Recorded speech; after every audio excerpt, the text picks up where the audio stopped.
Shalom, sukacita dan damai sejahtera senantiasa kiranya bersama-sama dengan kita. Ini adalah hari terakhir kita di tahun 2020. Bapak Ibu Saudara yang dikasihi Tuhan, saya melihat tahun 2020 adalah tahun di mana kita melatih iman kita untuk berjalan bersama-sama dengan Tuhan. Melatih, meneguhkan kaki kita untuk dapat berdiri teguh menghadap kepada Tuhan. Melatih diri kita untuk tetap kuat menghadapi segala sesuatunya. Dalam kitab Yesaya pasal 52 tertulis begini Bapak Ibu. Yesaya 52 ayat 11 sampai 12. Menjauhlah, menjauhlah, keluarlah dari sana, janganlah engkau kena kepada yang najis, keluarlah dari tengah-tengahnya, sucikanlah dirimu. Hai orang-orang yang mengangkat perkakas rumah Tuhan. Sungguh kamu tidak akan buru-buru keluar dan tidak akan lari-lari berjalan, sebab Tuhan akan berjalan di depanmu dan Tuhan akan menjadi penutup barisanmu. Tuhan berjalan di depan kita dan Tuhan menjadi penutup barisan kita. Artinya kita dilingkupi oleh kuasa Tuhan. Bapak Ibu, kita nggak perlu takut. Kalau menengok ke belakang, kita harus menengok dengan rasa syukur. Karena sampai hari ini, hari terakhir 2020, kita masih tetap berdiri dan kita masih dapat berkata, Tuhan Yesus baik. Oleh karena itu Bapak Ibu Saudara yang dikasihi Tuhan, tinggalkanlah masa lalu dengan segala keberadaannya. Tinggalkanlah tahun-tahun hari-hari suka duka kita. Tinggalkanlah masa-masa di mana tangis dan tawa bercampur baur. Tinggalkanlah di mana kebahagiaan dan derita menjadi satu. Kegagalan dan kesuksesan juga kita melihat di tahun-tahun 2020 ini. Dan segala hal yang tidak dapat diubah, mari kita serahkan ke dalam tangan Tuhan. Dan mari kita mau melangkah keluar, memasuki tahun 2020 dengan satu keyakinan bahwa Tuhan tetap menyertai kita dan memberi kekuatan, kemampuan kepada kita, dan lebih dari itu memberikan keberanian kepada kita untuk menghadapi apa yang akan terjadi di depan kita. Entah itu semakin baik, apakah itu menjadi semakin lebih baik, atau apakah itu akan semakin lebih buruk, kita tidak perlu takut karena janji Tuhan.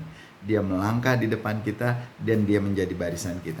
Bapak Ibu Saudara yang dikasihi Tuhan, bukankah luar biasa ketika kita melihat segala sesuatunya seperti ini. Bahkan Tuhan Yesus selalu mengajak kita. Dikatakan, marilah kepadaku, hai kamu semua yang letih lesu dan berbeban berat. Tantangan bagi kita adalah sekarang, mau gak kita senantiasa datang kepada Tuhan? Mau gak hari-hari kita penuhi di mana kita selalu menghadap Tuhan dan berserah penuh kepada Tuhan? Maukah kita selalu menyerahkan segala sesuatu yang akan kita lakukan di dalam pimpinan Tuhan dan kita belajar mendengarkan suara Tuhan? Bapak Ibu Saudara yang dikasihi Tuhan, kita dilatih, kita diingatkan sepanjang 2020 bahwa tembok gereja bukanlah inti dari keselamatan. Khotbah di mimbar bukanlah yang menentukan iman kita. Pengajaran-pengajaran bukanlah yang menentukan kedewasaan kerohanian kita, tetapi hubungan pribadi kita bersama-sama dengan Tuhan. Seorang tokoh muslim mengatakan bahwa ketika runtuh tembok-tembok gereja, ketika mimbar dibisukan oleh Tuhan, ketika perkataan-perkataan menghibur tidak terdengar lagi, kita diajar untuk menghadap Tuhan sendirian. Kita diajar untuk bersekutu dengan Tuhan secara personal. Saudara yang dikasihi Tuhan, bukankah indah saat-saat seperti ini yang kita lalui? Saya terkenang beberapa masa yang lalu ketika saya dikurung, saya dipaksa untuk bersekutu dengan Tuhan secara pribadi. Tidak ada lagi tepuk tangan, tidak ada lagi sorak-sorai, tidak ada lagi janji-janji berkat, tidak ada lagi pujian-pujian sukacita. Yang ada hanyalah kita dan Tuhan yang selalu berkata, Bapa, Engkau baik. Dan Tuhan Yesus berkata ketika dia berdoa di Yohanes pasal 17, Bapak Ibu Saudara yang dikasihi Tuhan, ya Bapa, Yohanes 17 ayat 24, Tuhan Yesus berkata, ya Bapa, aku mau supaya di mana aku berada, mereka juga berada bersama-sama dengan aku. Mereka yang telah Engkau berikan kepadaku, agar mereka memandang kemuliaan-Mu yang telah Engkau berikan kepadaku. Sebab Engkau telah mengasihi aku sebelum dunia dijadikan. Luar biasa Bapak Ibu.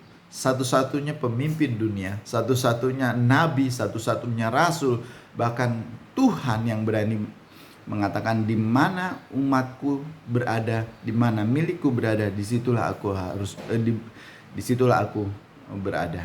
Di mana aku berada, Dia mau kita umat tebusannya berada.